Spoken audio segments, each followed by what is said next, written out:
What's up, guys? Welcome back to another video. Now, I know the setting's a little different. This is going to be a abnormal video, but I definitely wanted to tap into the side of me, which I really haven't expressed a lot, but most of you know, or some of you may know, but a little bit of more backstory about who I am and I guess more on my personal side, kind of, sort of. But I actually got married when I was 21 years old to my lovely wife, Shantae. And I actually wanted to introduce her because, you know, as you guys know, I'm in the stock market, or really the futures market now. But she's actually in finance as well. And what she does is real estate. And we'll get into that and go into more of who she is and what she does. But I definitely wanted to introduce her because as much as I talk about things that can help with trading, and you know, the market and execution and things like that, this is a huge part because, you know, obviously with our backstory, you know, she's helped me to get where I am today, and I kind of wanted to bring that to light a little bit. So in this video, we're just going to go over, you know, how we met, more about what she does, and definitely how she's helped me. And you're definitely going to be seeing her a lot more in definitely our lifestyle content. And I can't wait to get into the video. So let's get into it. Hi everybody, I'm Shantae. I'm originally from Jamaica. I went to Campion College, and after Campion, I went to Lafayette on a full ride to study engineering studies and economics, and that's where I met this guy here. At Lafayette, I kind of did the whole switching career paths very soon. I came in studying civil engineering, and then after an internship I was like, yeah, this is not for me. Did the whole finance thing. I felt like I liked it a little bit more, and now I'm in real estate investment, specifically real estate private equity, and that's what brought us out here to LA. So that's the short story of like my background and what I'm doing right now. Yeah, and I know that her intro is pretty quick, but really I think what I love about Shantae's story is really her story in itself. She kind of brushed past a lot of stuff, which she should have talked about. But really, I want you to let them know like where you really come from, like your story for real. And if she don't want to say it, I'll say like Shantae really defied the odds, right? Like she's not gonna say it, but I'll gas her up. She really defied the odds, honestly. If you look at where she really came from, and what I love about her is that really, when you look at it on a broad spectrum, like she's really not supposed to be where she's at right now. Right now, we're in LA. She's in her dream job, in her dream career. But if you were to rewind, like maybe 5 years ago, she was in a completely different place. I'm like financially, completely different place.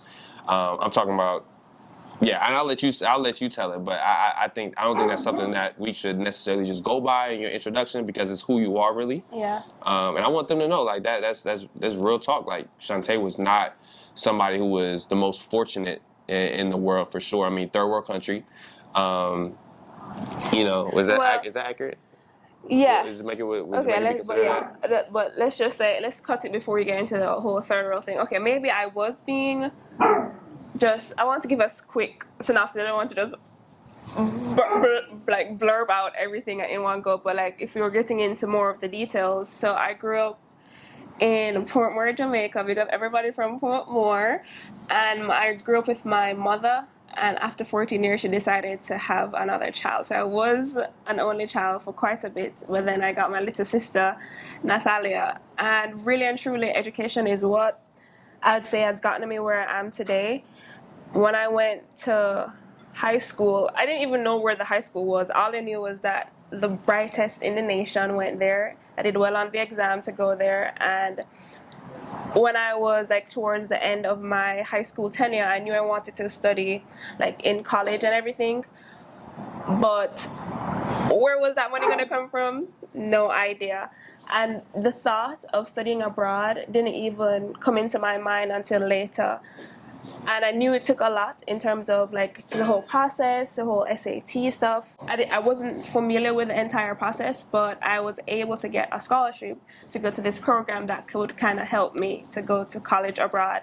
Then I got this interview with Lafayette College, and an admissions officer that had come to Jamaica. When I say I wore my best uniform that day, saved up all my money so I could take a taxi and not be sweating on the bus. And I kind of just allowed my personality, I just showcased my personality and all my accomplishments in high school, which was a fair amount, as well as my academic accomplishments. As I said, education. If anybody here from Caribbean know, like, education is a must.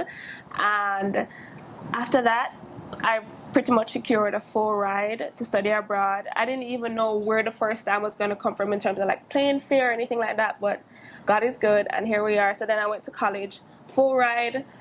Wow, it's so crazy that I'm out of college now, and before it seemed like an insurmountable task. But yeah, never know where the first money was coming from to go there, but ended up going there, graduating summa cum laude, and I'm really proud of that. So I guess that's a little bit more of the story. I don't want Isaac guessing me off too much. Yeah, and that's where we met. We met at Lafayette, and my story is completely different. Education is obviously something that's pushed, what was pushed in my household as well, and expectation in my family. But even with that, I really only cared about it because I wanted to play college ball and eventually, possibly even go pro if, God willing.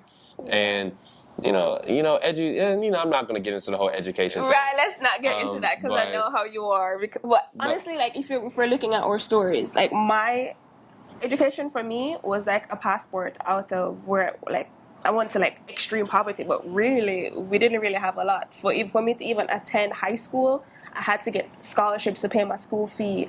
I was on like what you call like not a PATH program, but a PATH program specific to my high school. So they would give me money, like lunch money and bus fare, so that I was able to go. So I know our backgrounds are very different in terms of like education, but when I say education is what has gotten me where I am right now. So of course I'm biased towards it, and just because of what I've been through and what it has done for me.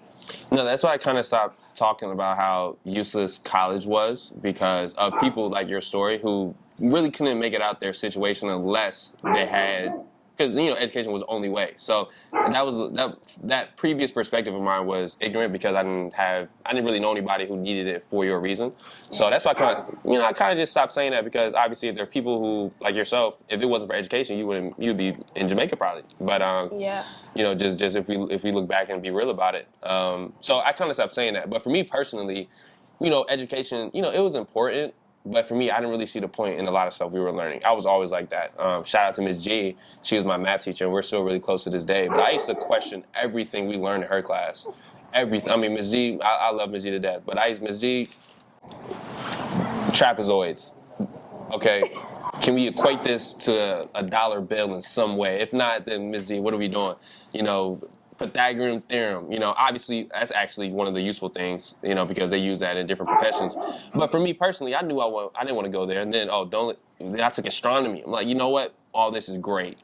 But unless I can find an asteroid that's going to print dollar bills, I don't really see this, and then the only really thing I thought was really, and whatever, this may be another, just ignorant perspective, but math, English, and history were like the really only three things that I was like, okay, and like basic math, not like when we get the trapezoids and all this x equals other letters. I'm like, yeah, let's. Okay, let me just say, for all the people who are like this, of this mentality, math is not about X and Y. It's really about life. Like, think about it. You don't have all the resources to immediately find the answer to like the problem you're trying to solve, but you know that, okay, this is equal to this. How could I get where I want to go given the resources that I have? And I think that is what math tries to train your mind to do. So it's not about finding X.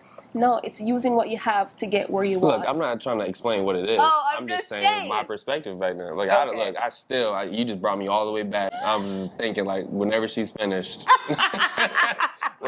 whenever she's done, I can finally move on from this. But so my only reason for like really going hard, other than my mother's expectations, because there was really no choice. I was in her house, was to play college basketball and go on. I ended up getting a 1390 or 60 on the SAT, which helped a lot. And the whole recruiting process for basketball in colleges, anybody who's going through the process understands how stressful and annoying it can be at a certain point. My senior year, I was so finished with that. I was like, yo, hello, all right, if you're not offering a scholarship, because they play games and all that stuff. You guys know, for all my athletes out there.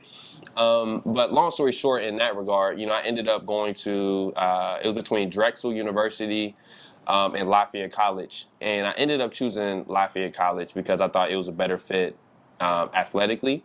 And I liked the coaching staff a lot more. Drexel was cool. It was just in the city, and I'm from Atlanta. I love being in the city. Lafayette, not in the city, but I was like, you know what?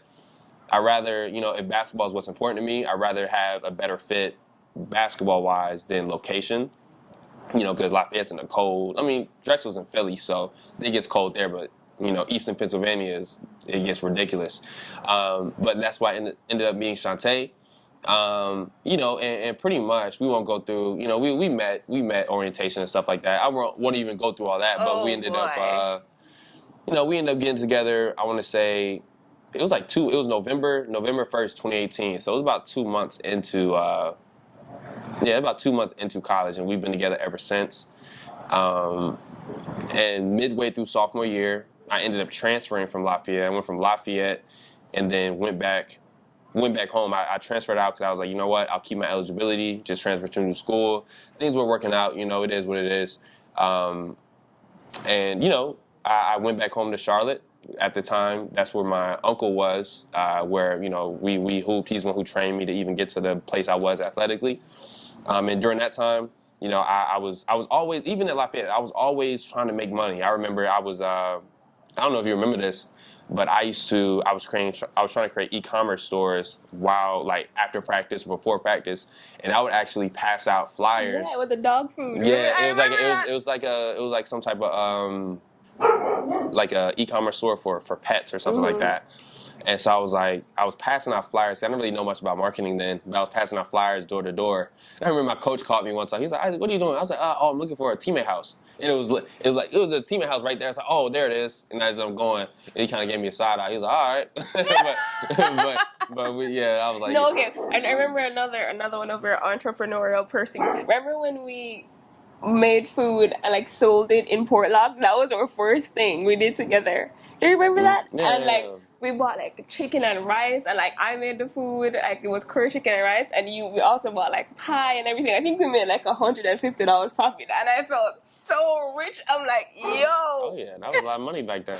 Well, a couple Chick-fil-A pit stops, yeah. But yeah. So I ended up leaving. And so when I left Lafayette, I went back home, and my schedule was like, for several months, it was Instacart, Uber Eats. I would get up in the morning about 7, 8, go to the gym, YMCA right down the street. Instacart, Uber Eats, come back around 12. We have runs from like 12 to 2 or 3. And then I leave again, Instacart, Uber Eats. And then sometimes I'll go back for a night session. Sometimes I'll just be like, yo, I need to make some bread. And I'll just Instacart, Uber Eats the rest of the night. And then that was me for like a pretty long time. And then COVID hit, so that kind of shut it down. And so I really didn't have any money. Well, I had money, but like I didn't really have that much money. I still wanted to make money because Instacart, Uber Eats, I was fine doing that until I kind of found somewhere else I wanted to go for school. So that kind of forced me to lock in and find something else, which eventually brought me into the stock market. And at the time, I think you were in Spain. Yeah, I was studying abroad in Spain for that second semester, sophomore year. So we were long distance. Yeah, we were long distance honestly, until we got here, we were long distance for half our relationship, I think. Yeah. Yeah, we were. Yeah. And then I ended up getting a scholarship to Howard, and I played only 1 year at Howard. I was technically a sophomore because of how credits transferred from Lafayette to Howard. So I was technically a sophomore again. And during that whole thing, COVID was still a thing, very much a thing. And, that whole year kind of messed stuff up. And it got to the point where, I would, I never really talked about it, but like my head coach, he very passionate about what he does.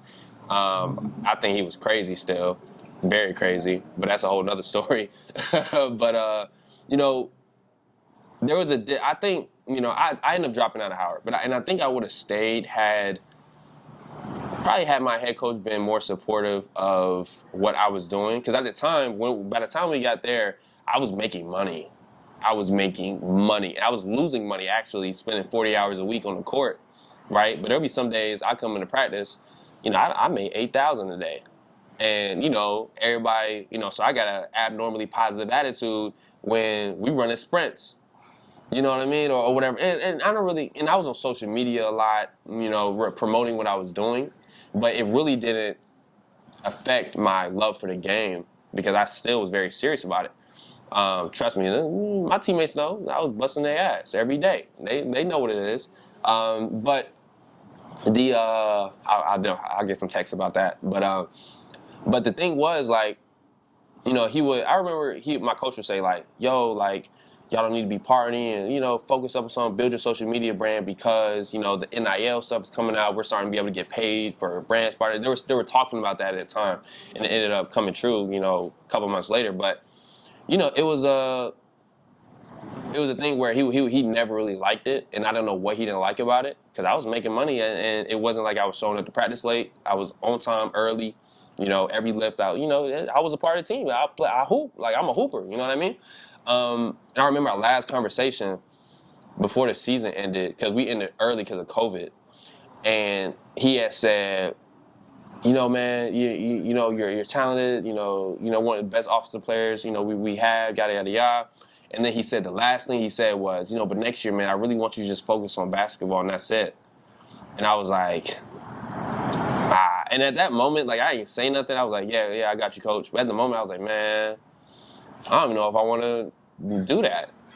Like, if I can't do both, I just didn't really understand what it was between me and him that made him think that me making money and doing what I was doing on social media just automatically meant I wasn't focused on the team. So after that, I was like, you know what? I got to make a decision for me. And I decided to drop out. And it wasn't like I was quitting, because I never felt like I was quitting, but I genuinely, I became just as passionate about the market as I did about basketball. But my passion for basketball never was less than what it always was. But I guess he didn't see it like that. And so I just made a business move, right? It's either I, be in a place where I'm clearly, like I was, you ask anybody, bro had it out for me. Like, he really didn't like me doing that stuff. But, it is what it is. But it ended up working out for the best because I left, and then I made more money than I ever have in my life, because I was actually able to focus on just that. So there's an advantage there. And that's really, really how I got to Howard. And the crazy part is, we got married 2021 while I was at Howard. we got married while I was at Howard. And I was 21 at the time. You were 22. I don't know, was I about to turn 22, or was I had just turned 21? Or 2021. You're about to turn 21, and I was about to turn 21. Yes, you were 20. I was 20. Yeah, 2020. Okay, yeah. Yep. And then I ended up moving back to Atlanta, stayed there for a little bit, and while she was finishing up, I was going to Lafayette a lot. And now we're in LA. You want to tell them what you do right now? Oh, yeah, sure. Okay, so right now I am a real estate private equity analyst. So basically, I run lots of models and assess investment properties and see whether or not my company should invest in them. What's your AUM for right now for where you are? 50-something billion, $54 billion. You don't know what AUM means assets under management. So you said like 50 billion? 54 billion. Yeah, that's crazy. That's insane. But that's really dope, man. Don't like underplay it. Like, a lot of people don't, first year out of college, don't get the positions. Talk about that. That's true. I think it is not normal to go straight out of undergrad into private equity. The normal route would be to go investment banking for a few years, or capital markets at a bigger shop or at a bigger firm, and then enter into like a smaller private equity firm, given those 2 years of experience. But I just went from undergrad straight to private equity, which has been a transition. But I'm very, very grateful to have done that and be learning a lot. I feel like a lot of persons think they know a lot in college. When I say you are starting at ground zero when you go into the corporate world. So I've been learning a lot. I'm really grateful to be surrounded by some of the brightest minds in this like real estate or commercial real estate investing world. And every day I just go and I try to absorb as much as possible. Yeah. And I know at the beginning of the video I talked about how, me letting you guys know that, obviously, like I said, it wasn't a secret, but this is the first time it's like intentionally, like an intentional video of us together. You know, one of the things that, you know, helped me in the market so much, or that really has helped me throughout the years, is I feel like, for me personally, there's a certain level of focus that you have once you are married, right? Not only is she my responsibility, right, as a man, whether she has her own stuff or not, she's still my responsibility at the end of the day. There's a level of focus you have, because as a man, naturally, you know, especially as a single man, you're going to look at, you know, other women. You know, a single man, you work, or may have stuff you're doing, but you're also distracted by everything else. I've had Shantae since 2018. I've been lightning focused since 2018. There's really nothing.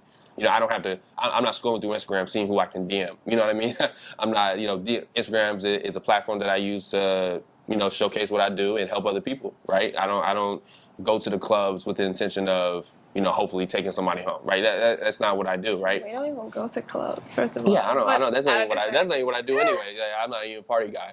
But there's a certain level of focus you have when you have somebody that not only you want to give the world, but you also have a commitment to. You know what I mean? So, and that's huge, right? I may be in the office on a Friday night till 10 p.m. because I'm locked in focusing. You know, but I enjoy life and work-life balance. Yeah, whatever. I'll lock in, and you guys have your fun. I'll really just, you know, my balance will come when I get the yacht, I get the car. My mama got her stuff going. You know what I mean? You know, let me just say. And that's cool. That's cool. But Yes. but just to point out, like, the advantages of, you know, my situation. Like, some people say I got married too young. I've heard that from a lot of friends. Really? You know, yeah, who may have experience, but at the end of the day, like, I've had friends who've been around the block that, like, envy, not in a bad way, but they envy my situation. Like, man, you know, man, it was fun, but man, I'm getting tired of all this. You know what I mean? And I think with my background, I naturally I knew I was gonna get married young. Like, I always knew that, because, you know, it was always me and my mom, and I've always sought a family. In a way, I guess it's something internal that it's kind of, I always knew. So, like, you know, when I had Shantae, I was like, oh, cool, got a good one. Check that was it. Check, you know, cool. I filled that slot. Now we moving on. Now I'm about bigger and better things. But that's all for this video, guys. I appreciate you guys tuning in, and we're definitely going to put more content out here with Shantae involved. So if you like this video, please like and subscribe, and we will see you guys in the next video.